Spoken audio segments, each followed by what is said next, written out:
Hey guys, welcome to study IQ. और मैं अभिनव राज आपके लिए लेकर आ गया हूं 65th बीपीएससी मेंस के most probable topics for international relations. ये आईआर का पार्ट 2 है, यानी कि सेकंड पार्ट। इससे पहले का जो पार्ट है उसमें हम लोग इंडिया चाइना रिलेशंस के हर एक पहलू को देख चुके हैं। जितने भी डायमेंशंस हो सकते हैं, जितनी भी एस्पेक्ट्स हो सकती थी, उन सबको काफी अच्छे से कवर किया जा चुका है। और इस वाले पार्ट में, यानी कि सेकंड पार्ट में, हम लोग ध्यान देंगे इंडिया नेपाल के रिलेशंस पर। जो कोरोना वायरस एंड कोविड की जो पेंडेमिक सिचुएशंस हुए दुनिया भर में, इसके बाद रेलेवेंस क्या है, क्या महत्व रह गया वर्ल्ड हेल्थ ऑर्गेनाइजेशन का, इसको भी समझना काफी जरूरी है। और ये अब बात जानते हैं कि यूनाइटेड नेशंस की जो सिक्योरिटी काउंसिल है, उसके नॉन परमानेंट सीट में इंडिया चुना गया है, और एक तरीके से कहें तो अनअपोज्ड चुना गया। तो इसका क्या मतलब है, इससे इंडिया को क्या फायदा होता है, इंडिया के लिए चैलेंजेस क्या हो सकती हैं, इन बातों को समझेंगे। और अंत में मैं आपको कुछ ऐसे क्वेश्चंस दूंगा जिन्हें आप तैयार कर लेंगे तो आप उम्मीद कर सकते हैं कि उस बेसिस पर, उन कंसेप्ट पर अगर 65th बीपीएससी मेंस में क्वेश्चंस आते हैं तो आपके कभी नहीं छूटेंगे। लेकिन आगे बढ़ने से पहले मैं आपको बता देना चाहता हूं कि स्टडी आईक्यू की तरफ से आपके लिए बहुत सारे एंड्रॉयड और पेनड्राइव कोर्सेज हैं, जैसे कि SSC bank, CGL, teaching exams के लिए डीएमआरसी, गेट और भी बहुत कुछ। और इसके लिए आप studiiq.com ये साइट विजिट कर सकते हैं, प्ले स्टोर से एंड्रॉयड ऐप डाउनलोड कर सकते हैं, या इन नंबर्स को कंसल्ट भी कर सकते हैं। ठीक, यहाँ पर हम बात कर रहे हैं BPSC Bihar public service commission के पेन ड्राइव और एंड्रॉयड कोर्सेज के लिए, जहां पर मेरे द्वारा और स्टडी आईक्यू के टॉप एडुकेटर्स के द्वारा बनाए कोर्सेज आपको मिलेंगे, और ये आपके ओवरऑल प्रिपरेशंस में बहुत मदद करेंगे। और अगर आप मुझसे पर्सनली जुड़ना चाहते हैं तो टेलीग्राम पर आप मुझसे जुड़ सकते हैं, अभिनव_सर ये सर्च करके, और यहाँ पर मैं आपको बहुत सारे रेगुलर फिट्स देता रहूंगा। चलिए शुरू करते हैं इंडिया नेपाल के रिलेशंस को। तो इंडिया के नेबर से कुछ ऐसे क्वेश्चंस हो सकते हैं कि चाइना का जो इकोनॉमिक माइट है, जिस तरीके से इकोनॉमिक रिलेशंस और पॉजिटिव ट्रेड सरप्लस के बदौलत चाइना इंडिया के पड़ोसियों को दबाते जा रहा है, तो इसके आधार पर आपको बताना है कि क्या इंपैक्ट्स हो सकते हैं इंडिया पर और इसके नेबर्स पर। ये क्वेश्चन हो सकता है। दूसरी ये बात कि जो 21st सेंचुरी है, इकोनॉमिक माइट में डिक्टेट द डेप्थ या मेजर्स ऑफ स्ट्रेटेजिक रिलेशंस, कि किसकी इकोनॉमी कितनी मजबूत है, ये बहुत कुछ तय करने में मदद करेगा। आपको इस स्टेटमेंट को इलाबोरेट करना है in context of India's neighbourhood relations, कि किस तरीके से जो भारत के पड़ोसी देश हैं, जो हमेशा से भारत के लिए लॉयल रहे हैं, लेकिन चाइना जब उन्हें अच्छे अच्छे फेवर्स दे रहा है, उनके देश में डेवलपमेंट्स कर रहा है, भले ही वो डेट रिटर्न हो जा रहे हैं, तो उनका जो एटीट्यूड है भारत के प्रति चेंज होने लग रहा है। और जिस तरीके के सिचुएशंस इंडिया और नेपाल के बॉर्डर पर हुए, जिस तरीके से पुलिस फायरिंग हो गई नेपाल के साइड से, तो ये सब कुछ बहुत अच्छे संकेत नहीं दे रहा है। अब चलिए इंडिया और नेपाल के हिस्टोरिकल टाइज को समझते हैं।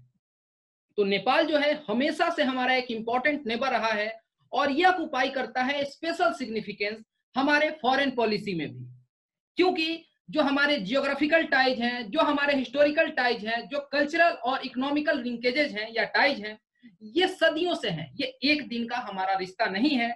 और इंडिया और नेपाल जो है ये बहुत कुछ सिमिलरिटी रखते हैं, जैसे कि जो रिलीजन है, जो मेजर या पॉपुलर रिलीजन है इंडिया में वो है हिंदुइज्म, और इसी तरीके से नेपाल में भी हिंदुइज्म एक प्रोमिनेंट रिलीजन है, फॉलोड बाय बुद्धिज्म। और जो गॉड लॉर्ड बुद्धा हैं, इनका जो बर्थ प्लेस है लुम्बिनी, ये लोकेटेड है आज के नेपाल में। तो ये एक बहुत बड़ा कल्चरल बॉन्ड है इंडिया नेपाल के बीच में, और इससे पता चलता है कि कम से कम 2500-3000 साल से तो ये रिश्ता जो है प्रगाढ़ रिश्ता बना हुआ है। जो ये दोनों देश हैं, ना केवल एक ओपन बॉर्डर शेयर करते हैं, यानी कि आपको अगर इंडिया से नेपाल जाना है तो इसमें वीजा, पासपोर्ट, ये सब की कोई जरूरत नहीं है, और साथ ही अनहिंडर्ड मूवमेंट होता है लोगों का। साथ ही क्या आप देखते हैं कि यहाँ पर क्लोज बॉन्ड्स हैं, मैरिज और फैमिली टाइज हैं, यानी बहुत सारे ऐसे शादी ब्याह के रिश्ते हैं जो इंडिया और नेपाल के बीच में शादियां हुई हैं, कुछ परिवारें ऐसी हैं। और इस चीज को पॉपुलरली कहते हैं रोटी बेटी का रिश्ता। ये आप डायरेक्टली कोट कर सकते हैं, रोटी बेटी का रिश्ता, यानी कि लोग इंडिया से नेपाल में जनरली कम ही, लेकिन नेपाल से ज्यादा लोग इंडिया में अपना इकोनॉमिकल सिचुएशन को सुधारने के लिए, अर्निंग के लिए, लाइवलीहुड के लिए आते हैं, यहाँ पर जॉब सिक्योर करते हैं और अपने देश में रेमिटेंस भेजते हैं। और इसी तरीके से दोनों देशों के बीच में मैरिज अलायंस भी बहुत ज्यादा है। तो ये कहते हैं कि रोटी बेटी का रिश्ता। जो इंडिया नेपाल की ट्रीटी है पीस की और दोस्ती की, फ्रेंडशिप की, ये कब की है? तो 1950 की। ये एक बेड रॉक बनाता है जो हमारे स्पेशल रिलेशंस हैं, मतलब मॉडर्न एरा में। वैसे तो हम बात कर ही लिए कि करीब 2500-3000 साल से जरूर रिश्ता बना हुआ है और लोगों के बीच के अपने रिश्ते हैं, लेकिन जो देश टू देश या कंट्री टू कंट्री रिलेशंस हैं, तो ये 1950 का India Nepal treaty of peace and friendship, इससे यही हमारा बेड रॉक है, यहीं से शुरुआत होती है। और अगर हम बात करें 1950 के India Nepal treaty of peace and friendship को, इसको समझना बहुत जरूरी है। तो हमेशा के लिए, जब तक ये हमारा एक कोई एग्जिस्टेंस है, एवर लास्टिंग पीस हो और फ्रेंडशिप हो इंडिया और नेपाल के बीच में। दोनों जो देश हैं ये इन्फॉर्म करें एक दूसरे को, अगर कोई भी फ्रिक्शन की सिचुएशन है तो मन भेद नहीं होना चाहिए, मतभेद हो जाए और मतभेदों को दूर किया जा सके। और कोई भी अगर मिसअंडरस्टैंडिंग हो जाती है दोनों नेबर स्टेट्स के बीच में, तो उसको दूर कर लिया जाए। वीजा फ्री ट्रैवल की बात की गई 1950 में, ओपन बॉर्डर्स हैं और इसी तरीके से जो नेपाल है वो फ्रीली इंपोर्ट कर सकता है अपने आर्म्स को और एमुनेशंस को, जो कि उसकी सेफ्टी के लिए और सिक्योरिटी के लिए जरूरी है, इंडियन टेरिटरी के द्वारा। यानी इंडियन टेरिटरी से होकर नेपाल में आर्म्स एंड एमुनेशन जा सकते हैं। इस बात के लिए भारत नेपाल को एक तरीके का छुट्टी देता है, एक तरीके का कह ले कि यहाँ पर छूट मिलता है, जो नेशनल ट्रीटमेंट है to the nations of other country in industrial and economic development. ठीक है, तो ये भी एक बात है, यहाँ पर नेशनल ट्रीटमेंट की बात की गई है। ये सारे इंपॉर्टेंट हाइलाइट्स हैं, आप इसको कोट कर सकते हैं। और जो मैंने पहले दोहराया है, रोटी बेटी रिलेशन, तो ये देखा जाता है जनरली तराई रीजन्स में। अब जब आप थोड़ा सा ज्योग्राफी समझते हैं तो आप जानते हैं कि जो हिमालय के हाईएस्ट रेंज वाली लाइन है उसको कहते हैं, जो रेंज है जिसमें हाईएस्ट पिक्स हैं उसको हिमाद्री कहते हैं। उसके बाद हिमाचल और सबसे नीचे शिवालिक होता है, जिसको कि बाह्य हिमालय भी कहते हैं। अब greater Himalaya, lesser Himalaya, outer Himalaya कहते हैं। फिर रीजन आता है भब्बर का, और जो यहाँ पर डैम वाला रीजन होता है जो तो तराई कहते हैं, जहां पर कि नदियां रीमर्ज होती हैं, काफी ये दलदल एरिया होता है, जैसे कि लखीमपुर खीरी वगैरह हो गया, या जहां लुम्बिनी है जहां के गौतम बुद्ध थे, वो तराई का क्षेत्र है। और इसके बाद फिर मैदानी भाग होता है, वहां पर आपको बांगर और खादर नजर आते हैं। तो इस तराई वाले क्षेत्र की बात हो रही है कि बिहार के लोग हों या उत्तर प्रदेश के लोग हों, यहाँ के लोग जो उनका एक गजब का रोटी बेटी का रिश्ता है उन लोगों से जो कि नेपाल के तराई में रहते हैं, और उन लोगों को कहते हैं मधेसी। तो मधेसी लोगों के साथ भारतीयों का रोटी बेटी का रिश्ता है। कुछ इश्यूज हैं, ये समझ लेना बहुत जरूरी है। 5-6 इश्यूज हैं जिसके वजह से फ्रिक्शन, घर्षण होता है। पहला क्या दिक्कत है दोनों देशों के बीच में, कि इंडिया ट्राई करता है कि वो मध्यस्थता करे, जो लास्ट स्टेज है वहां पर एक नए कॉन्स्टिट्यूशन के अडॉप्टेशन के लिए। ये बात है 2015 की। तो इंडिया के इंटरफेरेंस को, जो मीडिएशन है, मध्यस्थता है, वो नहीं पसंद किया गया नेपाल के द्वारा, नेपाल के सरकार के द्वारा भी या वहां के लोगों के द्वारा भी। कहीं ना कहीं उन्हें लगा कि ये हमारे संप्रभुता से, ये हमारे सोवरेनिटी से एक छेड़छाड़ है। उनको लगा कि उनका जो सोवरेनिटी है उस पर आंच आ रहा है। तो ये पहला कंसर्न है। दूसरी जो इशू है वो है कि India could not welcome the adoption of new constitution and it has not gone well with Nepalese government and the people of Nepal. तो इंडिया के कुछ अपने कंसर्न्स थे, अब इतने डिटेल्स में नहीं जाते हैं कि क्या कंसर्न्स थे, इंडिया क्या कॉन्स्टिट्यूशन में चेंजेस चाहता था या वैसे एडॉप्टेशन नहीं होने चाहिए थे इंडिया के पर्सपेक्टिव से। लेकिन फिर भी ये जो बातें हैं कहीं ना कहीं दुखी कर देती हैं नेपाल के सरकारों को भी, नेपाल के पॉलिटिशियंस को, और वहां के कॉमन पीपुल में भी कहीं ना कहीं इंडिया के प्रति थोड़ी खटास आ जाती है। तीसरी जो समस्या है कि एक जनरल फीलिंग है इंडिया में कि जो नेपाल है वहां पर डोमिनेशन रहा है, डोमिनेट रहे हैं हिल्ली लोग, और जो नेपाल का ऐसा मानना है कि जो प्लेन पीपुल है, जो मधेसी हैं, जिनसे भारतीयों का एक क्लोज अलायंस है, कि ये सपोर्ट किए जाते हैं भारत के द्वारा इनडायरेक्टली। चलिए मैं आपको एक छोटा सा नक्शा बनाता हूं। मान लेते हैं कि ये नेपाल है, तो नेपाल को मैं इस तरीके से अलग अलग लैटिट्यूड्स में बांट देता हूं, 3 हिस्सों में मैं बांट रहा हूं। तो ये सबसे ऊपर का हिस्सा हो गया जो कि चाइना और तिब्बत के नजदीक है काफी, और ये इंडिया के नजदीक है। ओके, अब होता क्या है कि ये वाला जो रीजन है जिसको मैं ए, बी और सी लिख दे रहा हूं। तो जो ए का रीजन है, यहां पर नेपाल में generally high cast, high class, high social status के लोग रहते हैं और वही कहीं ना कहीं डोमिनेट करते हैं पूरे नेपाल को। तो जो बी और सी के लोग हैं, और स्पेशली जो सी के लोग हैं जिनका इंडिया के साथ एक जरा ज्यादा नजदीकी है, तो इनका मानना है और इंडिया कहता है कि आप इस तरीके से राज्यों का बंटवारा करिए कि सी वाले जो लोग हैं वो अपना लीडर चुने और उनकी अपनी लीडरशिप को इस तरीके से राज्यों को बनाइए, बी अपना और ए अपना। लेकिन वहां के जो लोग हैं, जो रूलिंग क्लासेज हैं हमेशा से, वो इस तरीके से राज्यों का बंटवारा करती है, ऐसे ऐसे।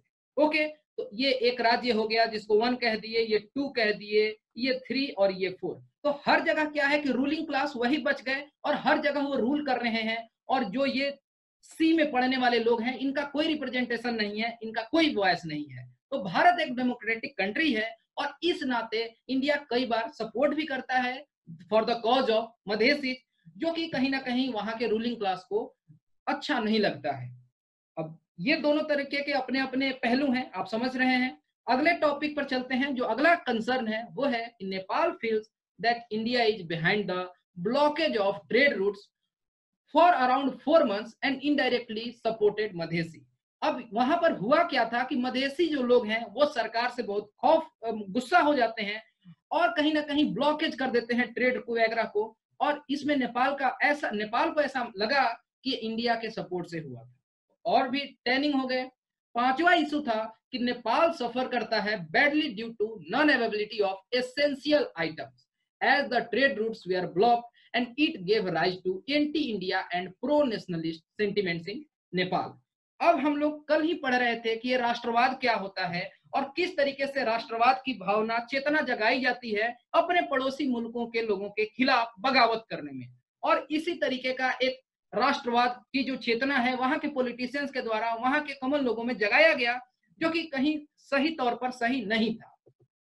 और जो एक और इशू है, छठा इशू, कि जो नेपाल के प्रधानमंत्री का जो विजिट हुआ चाइना में और जो वहां पर अग्रीमेंट साइन हो रहे हैं, जो मेमोरेंडम ऑफ अंडरस्टैंडिंग साइन की जा रही हैं, किस चीज को लेकर, तो ट्रांजिट और रेलवे लाइंस को लेकर, ये कहीं ना कहीं जो इंडिया और नेपाल के बीच के रिश्ते हैं इनको और ज्यादा खराब कर रहे हैं। क्योंकि जो इंडिया एक बड़े भाई की भूमिका में रहता है और नेपाल को अपना छोटा भाई समझता है, तो अब छोटे भाई पड़ोसी से मदद लेने लगे और अपने बड़े भाई को ना पूछे तो जरा बड़े भाई को बुरा तो लगेगा ना। यही चीज हो रहा है और इस तरीके से रिश्ते जो हैं समय के साथ और बिगड़ते गए। अब कुछ सिनेरियो जो है वो चेंज हुआ है 2016 से। 2016 तक क्या देखते हैं कि नेपाल है वो पूरे तरीके से आश्रित था, डिपेंडेंट था इंडिया पर ट्रांजिट के लिए टू द सीज। क्योंकि अगर समुद्री रास्ते से कुछ भी नेपाल को जाना है तो कलकत्ता आएगा, कोलकाता से फिर ट्रक से वो नेपाल को जाता था। तो ये पूरे तरीके से ट्रांजिट के लिए डिपेंडेंट था इंडिया के ऊपर। जो मिसअंडरस्टैंडिंग क्रिएट हुई कॉन्स्टिट्यूशनल फ्रेमिंग के दौरान या फिर जो मधेसी के वहां एजिटेशन हुआ, ये चेंज कर दिया पूरे गैमट जो रिलेशंस थे इंडिया और नेपाल के बीच में। अब जो एग्रीमेंट है 2016 का, जहां पर कि ये जो वहां के प्रधानमंत्री मिस्टर ओली चाइना को जाते हैं 2016 में और इस तरीके से ट्रेड और ट्रांजिट के एग्रीमेंट्स कर लेते हैं चाइना के साथ on the lines of special agreements with India.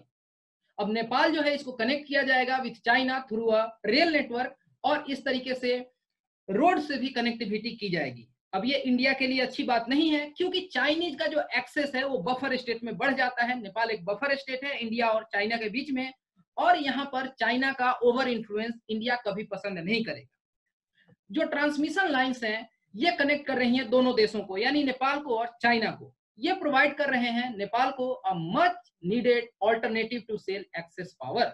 अब वहां पर आप देखेंगे कि नेपाल में बहुत ज्यादा हाइड्रो इलेक्ट्रिसिटी का पोटेंशियल है, तो वहां पर उनको एक सुविधा भी मिल जा रही है। और ये जो रेल और रोड के नेटवर्क्स हैं ये प्रोवाइड करेंगे नेपाल को एक ऑल्टरनेटिव फॉर पेट्रोलियम प्रोडक्ट्स। तो ये सब कुछ चीज है जो एक कंसर्न का विषय है इंडिया के लिए। क्या कुछ बिगड़ा है? जो 6 इश्यूज थे हम देख लिए। तो 2015 में अगर आप बात करें कि पहली बार इंडिया को ब्लेम किया गया कि इंडिया इंटरफेयर कर रहा है कॉन्स्टिट्यूशन ड्राफ्ट जो हो रहे हैं नेपाल में, वहां पर इंडिया को ब्लेम किया गया कि यहाँ पर अनऑफिशियल ब्लॉकेट लगाए जा रहे हैं, यानी गवर्नमेंट चैनल से नहीं बल्कि अनऑफिशियल तौर पर इंडिया इंटरफेयर कर रहा है मधेसी के इश्यूज में, जो कि जनरेट कर रहा है wide spread resentment against the country. और जो पॉलिटिशियंस है नेपाल में वो एक्सप्लॉइट करते हैं नेपाली नेशनलिज्म को और एंटी इंडियन सेंटिमेंट वहां पर जगा देते हैं, लोगों में एंटी इंडिया सेंटिमेंट जगा दिया जाता है। अब देखिए ये किस तरीके से मौका परस्त चाइना यहाँ पर अपना खेल खेल जाता है। तो चाइना भी पहले से राजघरानों से वहां पर अपने रिश्ते रखा था, लेकिन जब वहां पर राजतंत्र खत्म हो जाता है तो यहाँ पर जब मोनार्की का एबोलिश कर दिया जाता है नेपाल में, तो चाइना शिफ्ट कर देता है अपना अटेंशन पॉलिटिकल पार्टीज के तरफ और साथ ही साथ जो इंस्टीट्यूशंस हैं जैसे कि आर्मी, आर्म पुलिस फोर्स, इनके तरफ। और आज जो चाइना की फॉरेन पॉलिसी है ये बहुत ज्यादा असर्टिव है और चाइना कंसीडर करता है नेपाल को कि वो एक इंपॉर्टेंट एलिमेंट है इन इट्स इवर एक्सपेंडिंग फुटप्रिंट। हमने आपको पहले भी बताया है कि किस तरीके से चाइना मानता है कि तिब्बत एक फार्म है और 5 उसके फिंगर्स हैं। उन चीजों पर चर्चा हो चुकी है पार्ट 1 में, उससे भी आप समझेंगे कि नेपाल को छोड़ना नहीं चाहता है और वहां पर उसकी एम्बेसी है और वहां से कई बार जहर भी उगला जाता है। अब आगे बढ़ते हैं और हम समझते हैं काला पानी के डिस्प्यूट को। तो यहाँ देखिए जो काला पानी का डिस्प्यूट है वो क्या है। अभी हाल में ही चेंजेस किए गए शेड्यूल 3 ऑफ नेपाली कॉन्स्टिट्यूशन में और रिप्लेस कर दिया गया जो एग्जिस्टिंग मैप है विद द मैप जो कि अनवेल किया गया था मई 20 को। अब जो ये नया मैप है ये डिपिक्ट करता है sliver of strategically important land covering. अब यहाँ जो 3 रीजन है इसको आपको याद रखना है और लिखना पड़ेगा और मैप में भी दिखाना पड़ेगा। लिम्पियाधुरा, लिपू लेक और काला पानी, ये तीनों के तीनों नेपाल के हिस्से हैं। और ये सब कुछ जो चेंज किया गया, नेपाल अपनी टेरिटरी बता देता है लिम्पियाधुरा को, लिपू लेक को और काला पानी को, और यहाँ इंडिया से बिना बात किए वो इस तरीके का बोल्ड डिसीजन लेते हैं। तो ये जो नई अलाइनमेंट है ये नेपाल के टेरिटरी में 335 स्क्वायर किलोमीटर का एरिया ऐड कर देता है और territory that has never been reflected in Nepal map for nearly 170 years, कि पिछले 170 सालों में कभी नेपाल अपने इन टेरिटरीज को अपने मैप में नहीं दिखाया था। लेकिन ये जो मई 20 के बाद जो ये नया मैप अपना लाते हैं और उस तरीके के चेंजेस को देखते हुए अपने संविधान में भी संशोधन कर देते हैं। ये जो काला पानी का इशू है वैसा नहीं है कि 2020 में एकदम से आ जाता है, ये 1997 की बात है या उससे भी पहले की बात है। जरा अच्छे से समझते हैं। तो 1953 की बात है जब इंडिया और चाइना जो है वो आइडेंटिफाई किए थे लिपुलेख पास को, जो भारत के उत्तराखंड स्टेट में पड़ता है, कि ये पिलग्रिम और बॉर्डर ट्रेड के लिए यूज किया जाएगा। अब बात 1962 के वॉर की है। जो पिलग्रिम्स थे जो कि लिपुलेख के थ्रू जाते थे वो रोक दिए जाते हैं, ओके। और फिर वो लिपुलेख का जो रास्ता है वो रिज्यूम किया जाता है 1981 में और बॉर्डर ट्रेड शुरू होती है 1991 में। यानी 1962 में जो वॉर के समय सब रुक जाता है तो मानसरोवर कैलाश यात्रा के लिए ये फिर रास्ता खुलता है 1981 में और बॉर्डर ट्रेड शुरू होते हैं 1991 में। जो 1960 और 1970 का टाइम था तो इंडिया और नेपाल दिखाते हैं काला पानी को as the origin of Kali river. ये जो काला पानी क्षेत्र है तो वहीं से काली नदी निकलती है। और बात 1979 की है जब इंडो तिब्बतियन बॉर्डर पुलिस जो है आईटीबीपी मैनेज करती है लिपुलेख पास।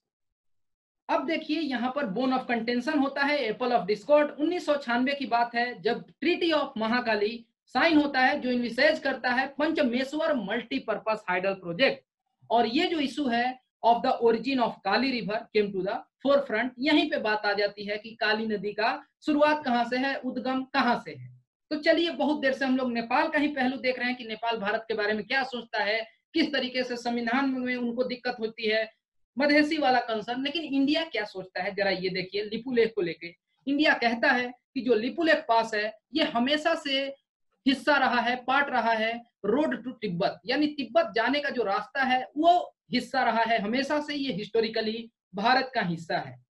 साथ ही इंडिया मेंशन करता है as one of the border passes for trade in 1954 agreement with China. 1954 की बात है जब चाइना के साथ अग्रीमेंट हुआ था नेहरू जी के जमाने में, तब भी लिपुलेख को भारत अपने में दिखाया है।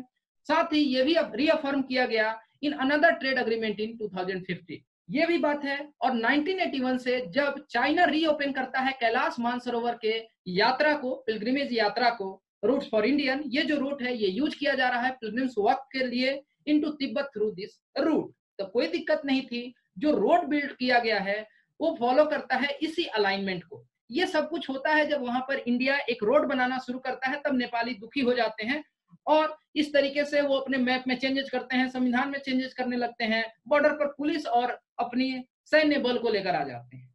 ये एसेंशियली कट डाउन करता है travel time by 3 days each way. वैसे अगर लिपुलेख का रास्ता नहीं रहे तो लोग कैसे जाएंगे? सिक्किम आएंगे, सिक्किम के नाथुला पास को पार करके उनको जाना पड़ेगा, बहुत ज्यादा टाइम भी लगता है इसमें, लेकिन ये एक इजी एक्सेस था, बहुत ज्यादा समय की बचत भी होती है, एनर्जी, पैसे, सब कुछ की बचत होती है। ये एरिया कंट्रोल किया जाता है इंडो तिब्बत बॉर्डर पुलिस के द्वारा, जो कि यहाँ पर 1962 से ही पोस्टेड हैं। ये इंडिया का अपना पहलू है। अब जान लेना जरूरी है कि ये काला पानी रीजन कहाँ है। तो जो भारत 2019 के नवंबर में अपना मैप जारी करता है वो इस मैप का हिस्सा है, और यहाँ पर ये वाला जो रीजन है यही काला पानी का रीजन है। ध्यान दीजिएगा, यहाँ पर आपको मानसरोवर झील नजर आ रहा है और ये है राकस ताल झील। राकस ताल से ये सतलज नदी निकलती है और मानसरोवर के नजदीक से दो नदियां और निकलती हैं, एक इंडस यानी कि सिंधु और दूसरा हो गया ब्रह्मपुत्र। तो ये क्षेत्र आप समझ गए, यहाँ पे काला पानी लिखा हुआ है और यहाँ काली नदी को दिखाया गया है। समझ गए ना? बहुत अच्छे से समझने की जरूरत है। ये इसी रीजन, इसी टेरिटरी की बात हो रही है। अब जो नेपाल ने अपना नया मैप जारी किया है उसमें वो इस तरीके से नेपाल के टेरिटरी को दिखाते हैं और इस पूरे क्षेत्र को अपने में दिखा लिया। एक जो दूसरा कंसर्न है वो है नारायणी नदी को लेकर, या कह लें गंडक नदी, जो बिहार में, इंडिया में कही जाती है। तो यहाँ पर सुस्ता रीजन है और ये पहले से सब कुछ नॉर्मल है। यहाँ देख रहे हैं कि ये इंडिया का बिहार और बिहार का वेस्ट चंपारण डिस्ट्रिक्ट पड़ता है और यहाँ पर नेपाल का वेस्ट नावल परासी डिस्ट्रिक्ट पड़ता है। लेकिन होता क्या है, कई बार ये जो नदियां हैं इन्हीं को आर्टिफिशियल बॉर्डर माना गया है, या नेचुरल बॉर्डर कह लीजिए। आर्टिफिशियल बॉर्डर नहीं है बल्कि इनको नेचुरल बॉर्डर मानते हैं। लेकिन नदियां कई बार अपना जो रास्ता है थोड़ा चेंज कर लेती हैं, जिसके वजह से टेंशन हो जाते हैं। ये कोई बड़ी बात नहीं है। इस तरीके के जो नेचुरल बाउंड्रीज हैं, जो बॉर्डर्स हैं, वहां कंसर्न्स होते रहते हैं। लेकिन चाहिए ये कि दोनों देश बैठ के बात कर ले, बात करने से समस्याओं का निदान हो सकता है। लेकिन इस तरीके से स्टेप लेना ये अच्छी बात तो कहीं से नहीं है। नेपाल को ऐसा नहीं करना चाहिए था। और नेपाल जो है, क्योंकि हमारा सबसे इंपॉर्टेंट नेबर है, इस बात को इंडिया कभी नहीं डिनाई करता है। और इंडिया के जो हमेशा से टॉप लीडर्स रहे हैं वो कॉन्शियस रहे हैं, हमेशा से कॉन्शियस रहे हैं सेल्फ रेस्पेक्ट और जो प्राइड है नेपाली लोगों का, कि वो कहीं से भी आहत ना हो। जवाहरलाल नेहरू लिखते हैं डिस्कवरी ऑफ इंडिया में and also in glimpses of world history कि Nepal has been the only true independent country of South Asia. तो इस तरीके का तवज्जो, इस तरीके का सेल्फ रेस्पेक्ट इंडियंस देते आए हैं। सेल्फ रेस्पेक्ट नहीं कहा जाएगा, इस तरीके का रेस्पेक्ट इंडियंस हमेशा से करते आए हैं नेपालियों का, और ये टॉप लीडर्स के स्टेटमेंट से पता चलता है। नेपाल का जो रिस्पॉन्स रहा है इंडिया के प्रति needs as a friendly neighbour in the past, और इसकी जो पॉलिटिकल लीडर्स हैं ये कंट्रीब्यूट किए हैं इंडिया स्ट्रगल फॉर फ्रीडम में। आप भी देखेंगे कि जो बिहार में बहुत सारे स्ट्रगल्स होते थे, तो इन बिहार में जब ब्रिटिशर्स लोगों को पकड़ना, चेज करना शुरू करते थे, उनको पकड़ के जेल में डालने के लिए बहुत सारे लोग जाकर नेपाल में शरण ले लेते थे, और उस समय भी नेपाल बहुत मदद किया इंडिया का। जो पीपल टू पीपल रिलेशंस रहे हैं इंडिया और नेपाल के बीच में, वो अनमैच्ड हैं। आप देखेंगे बिहार के कई सारे ऐसे रीजन है जहां पर कि घर है, बॉर्डर पर है, आधा घर नेपाल में है और आधा घर इंडिया में, ऐसा ऐसा आपको जगह दिख जाएगा। तो इस तरीके की टाइज हैं, और आप छोटे छोटे बातों पर इस तरीके से अपने सारा अकेला डिसीजन ले लें तो ये तो सही नहीं है ना। साथ ही देखेंगे कि even in the remotest corner of India जो नेपाली लोग हैं वो एक बहुत बढ़िया गुडविल एंजॉय करते हैं। ठीक, यहाँ पर there is nobody in India that wishes ill for Nepal. कोई भी नेपाल और नेपाल के लोगों के लिए बुरा नहीं सोचता है, किसी भी हालत में नहीं सोच सकता है। लेकिन जिस तरीके के बदबयानी आने लगे नेपाल के साइड से, उनकी लीडरशिप, उनके प्रधानमंत्री बोलते हैं कि ये चाइनीज वायरस से ज्यादा खतरनाक इंडियन वायरस है, बॉर्डर को सील कर देते हैं, और कई जगह ऐसे ऐसे स्टेटमेंट देते हैं कि इंडियन गवर्नमेंट जो है वो उनको पीएम पद से हटाना चाहती है। इस तरीके के बयान जो हैं वो बहुत बचकाने लगते हैं, इमेच्योर लगते हैं। जो कमेंट्स हैं आर्मी चीफ का that Nepal is acting at someone else behest is unwarranted, और जो दोनों कंट्रीज हैं ये स्टेब्लिश किए हैं एक mechanism to deal with boundary matters. तो यहाँ बातें होनी चाहिए थी, the best is to activate the existing mechanism as soon as possible before any further damage is done. कि हमें अपना डैमेज कंट्रोल करना है। यहाँ एक तीसरा प्लेयर जो है चाइना इन बातों का फायदा उठा जाए, ये सही नहीं है, और यही बात हमारे आर्मी चीफ का भी कहना था। तो ये बातें हैं। अब कई सारी और वजहें होती हैं, जैसे कि चाइना में कम्युनिस्ट लीडरशिप है, वहां पर कम्युनिस्ट पार्टी का रूलिंग है, और अभी के लिए नेपाल में भी कम्युनिस्ट पार्टी का रूलिंग है। तो ये दोनों जो पार्टियां हैं कहीं ना कहीं अपने को नेचुरल अलाई समझने लग रही हैं, और ये चाइना के जो फेवर्स किए जा रहे हैं नेपाल पर, उसको नेपाल समझ नहीं पा रहा है। तो इन बातों को लेकर इंडिया को चाहिए कि वो नेपाल को आगाह करे एक बड़े भाई के रूप में, और इंडिया को भी बहुत स्ट्रॉन्ग स्टेटमेंट्स नहीं देने चाहिए, क्योंकि वो एक टेंडर नेबर है। अब हम आ जाते हैं अगले टॉपिक पर, जो कि है role of World Health Organization. अब ये कंसर्न क्यों हुए? वर्ल्ड हेल्थ ऑर्गेनाइजेशन तो बहुत इंपॉर्टेंट संस्था है, हमेशा से रहा है, और दुनिया भर के कई सारे इंपॉर्टेंट बीमारियों को दूर भगाने में WHO का एक बहुत ही एक्टिव रोल रहा है हिस्टोरिकली। लेकिन अभी के लिए जिस तरीके से चाइना से जो शुरुआत होता है कोविड-19 बीमारी का और कोरोना वायरस का स्प्रेड, उसको लेकर WHO का जो रोल रहा जरा कंसर्न वाला रहा।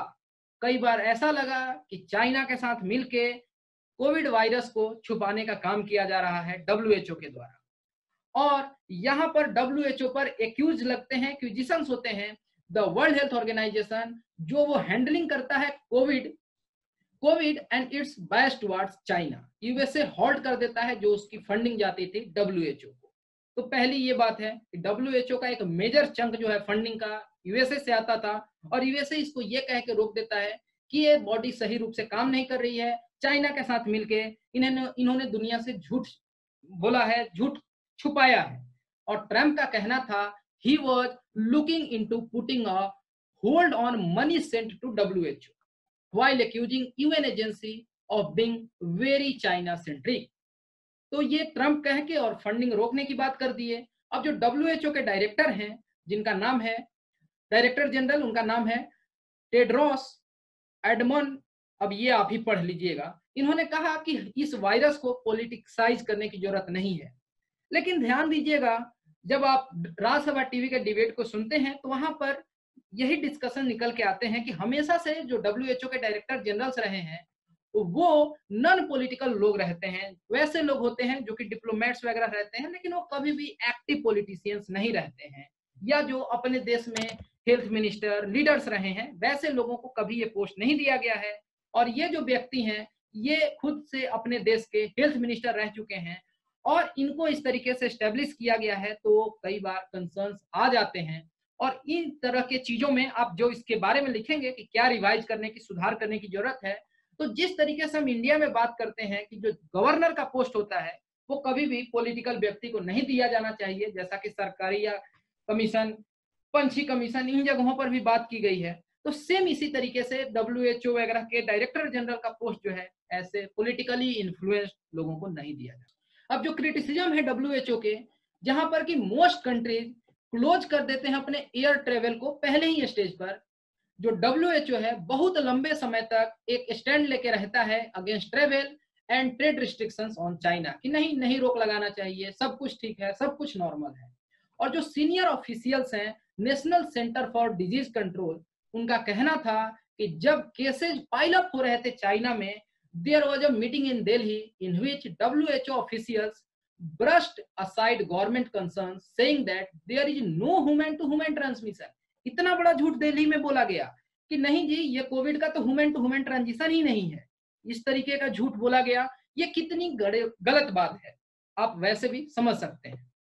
और 15 जनवरी तक का समय आ जाता है जब WHO सजेस्ट करता है कि अब ये ह्यूमन टू ह्यूमन ट्रांसमिशन हो रहे हैं वायरस के। तो ये बहुत देर से ये बताते हैं, जो पहले बता दिया गया रहता तो शायद ये पेंडेमिक सिचुएशन नहीं आता। और जब ये बात दुनिया जान गई कि नहीं ये पेंडेमिक है और दुनिया को ये अपने चपेटे में ले चुका है, तब भी बहुत समय लगाया गया WHO के द्वारा ये कहने में कि नहीं अब यहाँ मास ट्रांसमिशन हो रहे हैं, ये पेंडेमिक डिक्लेयर कर देना चाहिए। चाइना लॉकडाउन कर देता है जो वुहान का शहर है 23 जनवरी को, और 23 जनवरी को WHO के डायरेक्टर जनरल जो हैं वार्न करते हैं कि जब इमरजेंसी है, ये था फॉर चाइना और ये पूरे दुनिया के लिए नहीं है। It had the potential to become global in scale. अब ये बहुत अजीब बात है कि आप इतने दिन तक क्यों झूठ छुपा रहे थे, आपकी मानसा क्या थी? आपका मतलब यहाँ WHO से है। जो बॉडीज के एक्सपर्ट्स थे, यहाँ पर उनमें एक आपको अलग अलग मत नजर आता है, डिवाइडेड नजर आते हैं, वेदर और not there was a global emergency at the time as per reports, and it took until 30th of January, 30 जनवरी का समय आ जाता है, to conclude deliberations and declare a global emergency. कि ये देखिए कब की बात है, नवंबर, दिसंबर, जनवरी खत्म हो गया और तब जाके ग्लोबल इमरजेंसी बताया जा रहा है। और 23 जनवरी तक यानी 7 दिन, ग्लोबल इमरजेंसी डिक्लेयर करने के 7 दिन पहले तक आप दुनिया को झुठला रहे हैं कि नहीं ये तो बस चाइना के लिए इमरजेंसी है। ये भी आप कह देते हैं उसके 2 दिन पहले तक कि इसमें ह्यूमन टू ह्यूमन ट्रांसमिशन ही नहीं हो रहे हैं। ये सब बात थी। अब आ जाते हैं जरा फंडिंग पर। फंडिंग मैकेनिज्म क्या है? तो यहाँ पर बहुत सारे देश हैं जो WHO को फंडिंग देते हैं, कुछ फिलेंट्रोपिस्ट ऑर्गेनाइजेशंस हैं और यूनाइटेड नेशंस के ऑर्गेनाइजेशन से भी पैसा जाता है।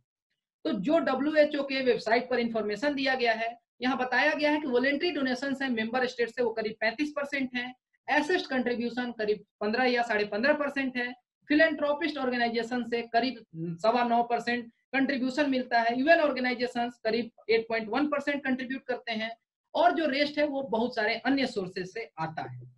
अब यूएस का जो कंट्रीब्यूशन है वो करीब 15% रहा WHO के टोटल फंडिंग में, and almost 31% of the member states donations, the largest chunk in both the cases. कि सिंगल अगर कोई व्यक्ति या किसी देश का कंट्रीब्यूशन है या मेंबर स्टेट्स में भी सबसे ज्यादा अकेले 1/3 करीब कंट्रीब्यूशन यूएस का था।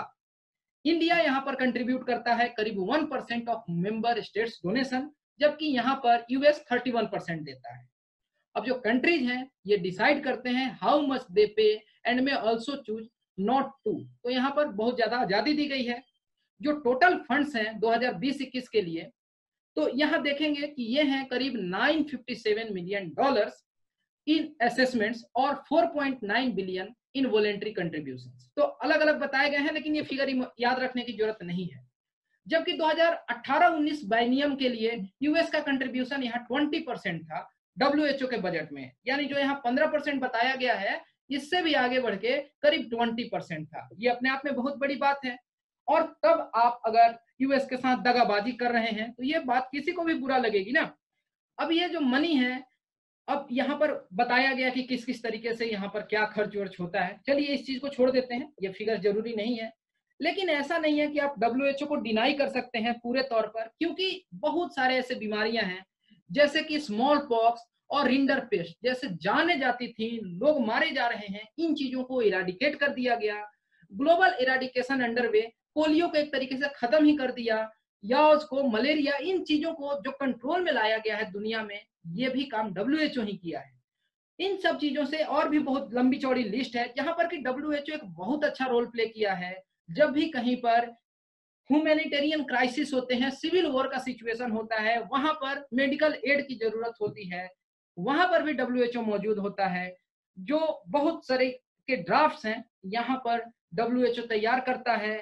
WHO ORS का घोल जो है, ये सब कुछ जो सॉल्यूशंस हैं, दुनिया भर में क्या क्या रिकमेंडेशंस होने चाहिए, मेडिसिन किस तरीके के होने चाहिए, क्या स्टैंडर्ड्स हैं, क्या मानक इकाई है, इन चीजों में बहुत अच्छा एक योगदान रहा है WHO का।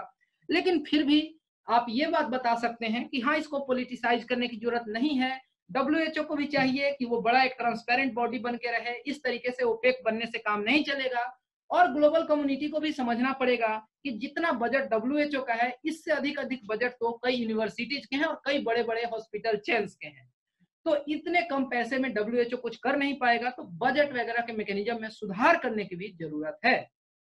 इंडिया के साथ WHO का एक अच्छा रिश्ता रहा है, लेकिन यहाँ पर बात यही है, बहुत ज्यादा ट्रांसपेरेंसी लाने की जरूरत है, तभी ये ग्लोबल इंस्टीट्यूशंस सही मामले में डेमोक्रेटिक रहेंगे, डेमोक्रेटिक वे में काम करेंगे और कोई भी आंख मूंद के इन पर भरोसा कर पाएगा। अब आ जाते हैं यूनाइटेड नेशंस के सिक्योरिटी काउंसिल वाले मैटर पर। तो जरा सा इस पेज को देखिए जहां पर बताया गया है कि ये किस तरीके का स्ट्रक्चर है। यहाँ ऑरेंज कलर से 5 सीट दिखाई गई है जो कि परमानेंट मेंबर्स होते हैं, और जो ये dark blue colour, navy blue colour से दिखाए गए 10 सीट हैं, ये नॉन परमानेंट मेंबर्स होते हैं। यही बात यहाँ लिखी गई है कि यहाँ पर 5 मेंबर ने जो हैं परमानेंट, उनके पास वीटो पावर है for their national interest lead to questioning on the legitimacy of UNSC.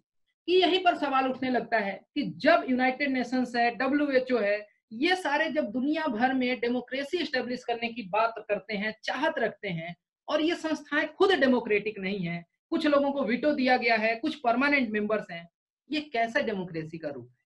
यही पहला कंसर्न है। Use of force at UN is decided by UNSC. कहीं पर अगर सेना भेजने की जरूरत है पीस कीपिंग के रूप में भी, ये डिसीजन लेने का काम है यूनाइटेड नेशंस के सिक्योरिटी काउंसिल का। अब आप जानते हैं कि 5 परमानेंट मेंबर्स कौन कौन से हैं। तो यहाँ पर आपको यूएस नजर आता है, रशिया नजर आता है, यूनाइटेड किंगडम है, फ्रांस है और चाइना भी है। यहाँ पर ये सब कुछ बात है, जरा सा देख लेते हैं कि चाइना और रशिया जो है ये वीटो करते हैं 4 ड्राफ्ट रेजुलेशंस ऑन सीरिया सिंस 2011। यानी ये भी पता चलता है कि यहाँ पर काम बढ़ नहीं रहा है, हर चीज पर कोई ना कोई 5 जो परमानेंट मेंबर्स हैं उसमें से एक वीटो कर देता है, फिर वो बात रह के रह जाती है।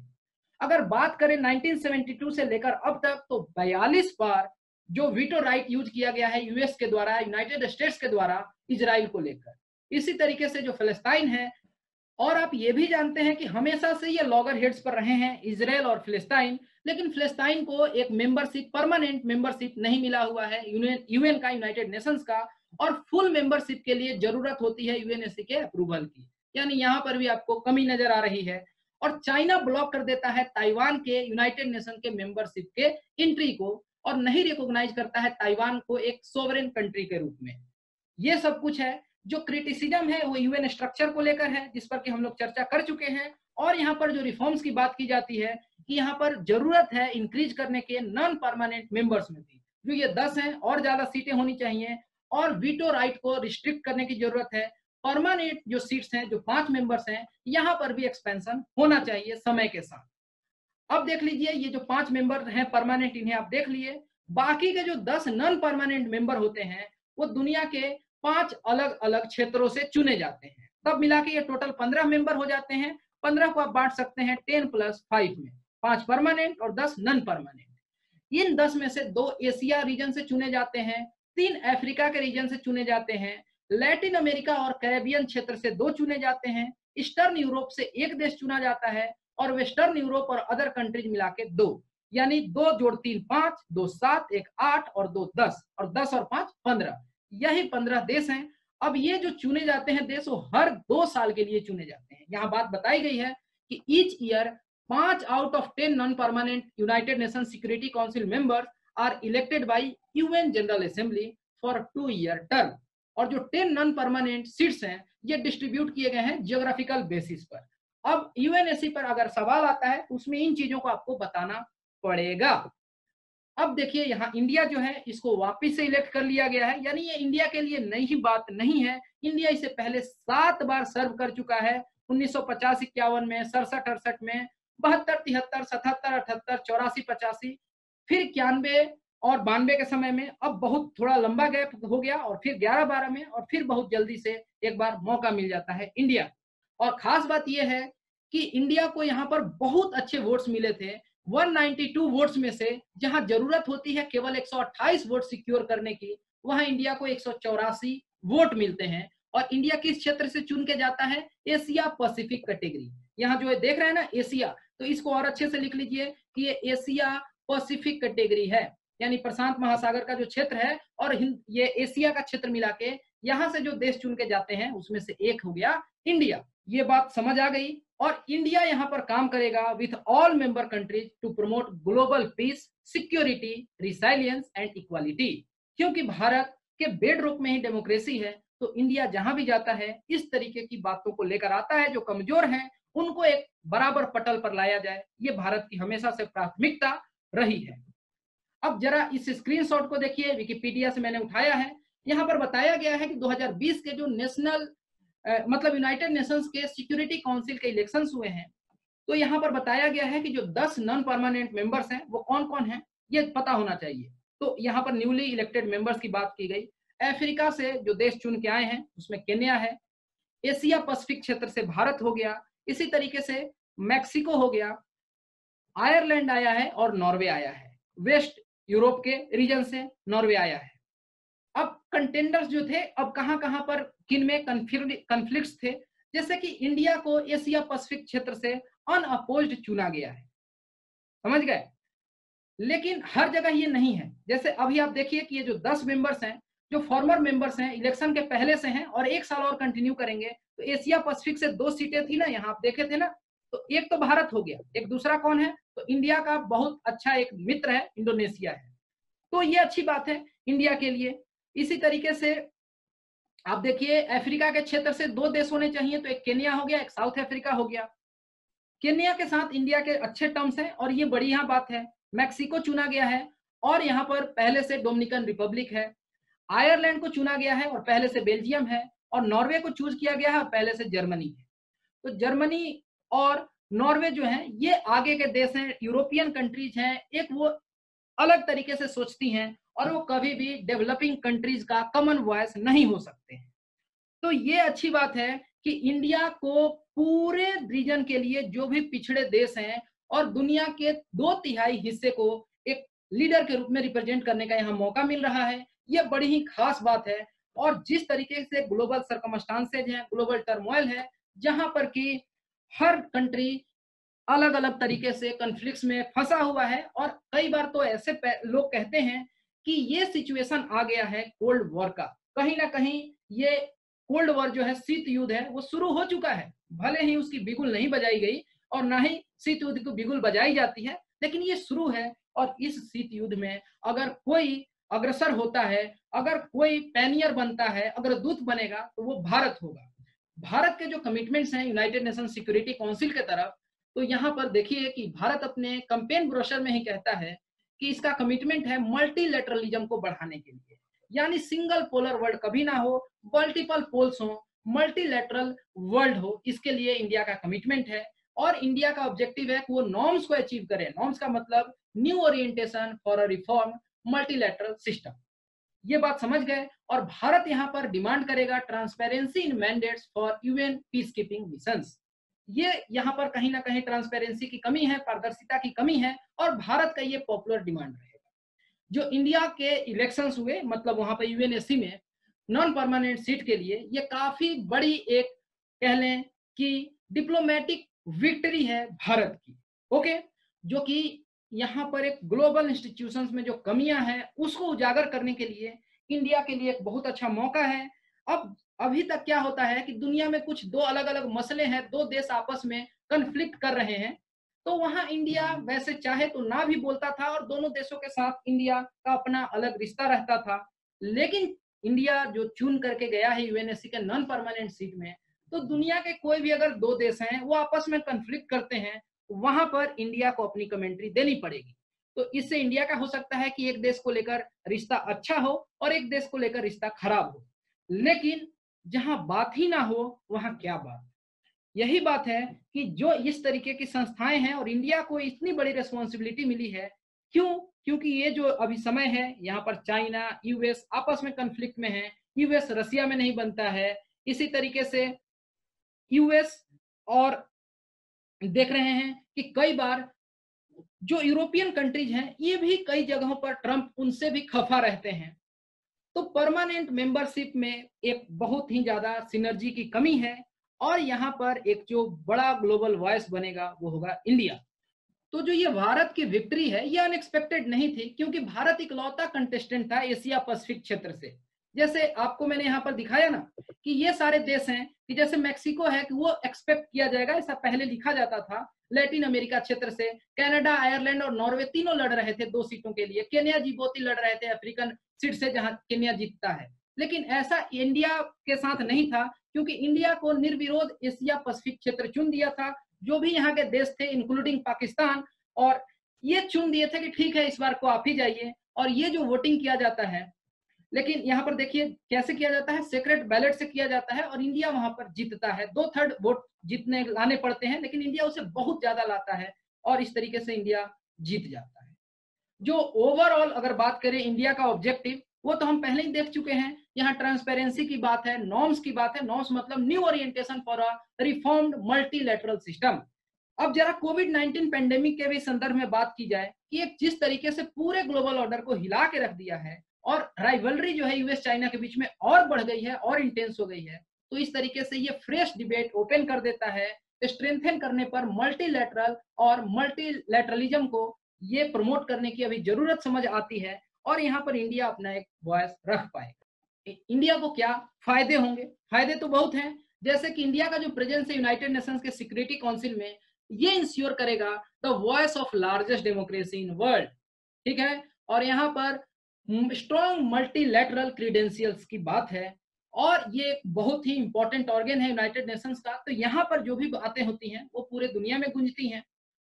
यहाँ पर इंडिया जो है हमेशा से ग्लोबल वॉइस रहा है और ये इंडिया को एक कह लें ग्रेटर अपॉर्चुनिटी देगा कि वो पार्टिसिपेट करे एक्टिवली और सेप अप किया जाएगा पोस्ट कोविड सिनेरियो को, उसमें इंडिया चीजों को बेहतर करने की कोशिश करेगा।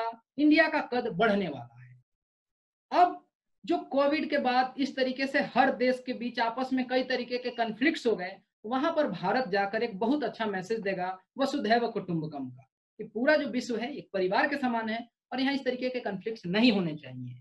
जो ग्लोबल साउथ है, यानी जिसको कहते हैं कि ये पिछड़ी इकोनॉमीज है, तो इनके जो डेवलपमेंट की जरूरत है और जो सिक्योरिटी एस्पिरेशंस हैं, और इंडिया यहाँ पर मदद करेगा, इन क्षेत्रों के इन लोगों का एक कॉमन वॉइस इंडिया बनेगा। तो इंडिया के अपने यहाँ पर मामले हैं, अपने मायने हैं। अब कुछ कंसर्न्स हैं। इंडिया का जो वॉइस है उसको हमेशा से दबाया गया है, जबकि इंडिया हमेशा से वोकल रहा है और हमेशा से डिमांड रही है परमानेंट सीट यूएनएससी में, क्योंकि इंडिया उसका एक जायज हकदार है। पहले तो हम डिमांड करते थे, लेकिन अब हमारे लिए ये राइट वाली बात हो गई कि हमें मिलना चाहिए। साथ ही इंडिया मेंबर है G4 ग्रुप्स का, और ये 4 देशों का ग्रुप है जिसमें इंडिया है, ब्राजील है, जर्मनी है और जापान है, जो कि परमानेंट पोजीशन चाहते हैं यूनाइटेड नेशंस के सिक्योरिटी काउंसिल में, और at least to make the council more representative. यानी ये जो 5 मेंबर्स हैं इनको इलाबोरेट करने की जरूरत है, और यहाँ पर बहुत आगे जोर शोर से लगे हुए हैं इंडिया, ब्राजील, जर्मनी और जापान। तो ये भी कंसर्न्स हैं कि वो एक ऐसा डब्बा है जिसका कि कुछ पता ही नहीं है, ट्रांसपेरेंसी नहीं है, तो यहाँ पर इंडिया के लिए थोड़ा चैलेंज है। बहुत सारे जो मेंबर स्टेट्स हैं वो प्लेज कर रहे हैं support for our aspirations for permanent membership, ये बहुत अच्छी बात है। बहुत सारे देखें कि जो P5 कंट्रीज हैं उन्होंने भी अपना सपोर्ट अनाउंस किया है इंडिया को लेकर, लेकिन चाइना इकलौता ऐसा परमानेंट मेंबर है जो कि इंडिया को अपोज कर रहा है। तो ये इंडिया के लिए एक बहुत बड़ा कंसर्न है। इंडिया को हमेशा से यहाँ पर चाइना रोक दे रहा है, लेकिन अगर एक बार को किसी तरीके से इंडिया शामिल हो जाता है तो फिर जो चाइना का हेकड़ी है वो कम हो जाएगा। ये भी एक बहुत इंपॉर्टेंट बात है। और जो बातें हैं यहाँ पर ये है कि G4 चाहता है कि ये जो परमानेंट सीट्स हैं इसको एक्सपेंड किया जाए, इन चारों देशों को तो जोड़ा ही जाए, साथ ही एक सीट अफ्रीका को दिया जाए और एक अरब कंट्रीज को सीट दिया जाए। तो ये G4 का पॉपुलर डिमांड है। और जो एक्सपेंशन हो सिक्योरिटी काउंसिल का, तो ये हॉट डिबेट रहा है, जिसको हॉट पोटैटो भी कहते हैं। दुनिया भर में इस पर कई तरीके के डिस्कशंस होते हैं। Debate on the working methods of the council, an equally important aspect of reform to many member states, has attached less attention। और ये भी बात बिल्कुल सत्य है कि जो यूनाइटेड नेशंस की सिक्योरिटी काउंसिल है ये फंक्शन कर रहा है in the most non transparent and non consultative way. तो जिस तरीके से हम देख रहे हैं कि यूनाइटेड नेशंस की हर एक विंग का यही स्थिति है, WHO भी बड़ा ही ट्रांसलूसेंट है, ओपेक है, इसी तरीके से यूएनएसी है। तो ये जो अनडेमोक्रेटिक नेचर है यूनाइटेड नेशंस के सिक्योरिटी काउंसिल का, ये अपने आप में बहुत बड़ा कंसर्न है। Within the supposedly democratic UN has compromised the overall credibility of United Nations। ये पूरे के पूरे यूनाइटेड नेशंस पर ही सवाल उठा देता है, ये जो इसका अनडेमोक्रेटिक स्ट्रक्चर है। ये सारी कंसर्न्स हैं जिस पर इंडिया काम कर सकता है, अपनी वॉइस रख सकता है। ओके, अब यहाँ पर आपकी स्क्रीन पर कुछ क्वेश्चंस हैं जिनको आप तैयार करिए। जो G7 के एक्सपेंशन की बात की गई ट्रंप साहब के द्वारा, इसके ऊपर अपना कमेंट्री करिए। चाइना का स्ट्रिंग ऑफ पर्ल थ्योरी क्या है, इसको मैं बता चुका हूं। किस तरीके से ये भारत के इंटरेस्ट को एशिया के क्षेत्र में और इंडियन सब कॉन्टिनेंट में अफेक्ट करेगा, और किस तरीके से जो इंडिया चाइना के बीच के पॉलिसीज हैं उनको ये इन्फ्लुएंस करेगा, इसको आप बताइए। यहाँ पर WHO वाला सवाल है वापिस से कोरोना क्राइसिस के समय का। RCEP ये तो अब मुझे इतना इंपॉर्टेंट नहीं लग रहा है, लेकिन यहाँ पर बात की जा रही है कि अगर इंडिया ज्वाइन कर लेता तो ये किस तरीके से अफेक्ट करता है इंडियन इकोनॉमी को, इसको डिस्कस करना है। तो पिछले बार जो आप सवाल का जवाब लिखते थे कि अगर इंडिया ज्वाइन कर लेगा तो ये सारे कंसर्न्स होंगे, उसी में थोड़ा मॉडिफिकेशन करके इस आंसर को तैयार करिए।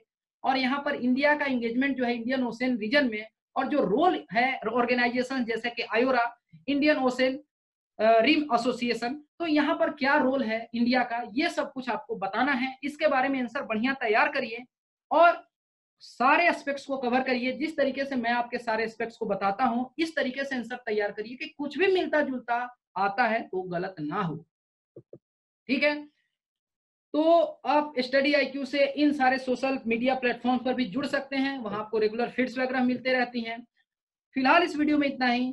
अगर आपको कोई डाउट है तो आप doubt.studyiq@gmail.com पर पूछ सकते हैं, या आप इन नंबर्स पर कॉन्टैक्ट भी कर सकते हैं। फिर हम आगे मिलेंगे और जियोग्राफी के जो मोस्ट इंपॉर्टेंट क्वेश्चंस हैं जनरल स्टडीज पेपर के लिए, जीएस पेपर 2 में जो इकोनॉमिक जियोग्राफी से सवाल पूछे जाते हैं, तो बिहार सेंट्रिक होके वहां हम चीजों को डील करेंगे। तो फिलहाल इस वीडियो में इतना ही। Thanks for watching and have a great day.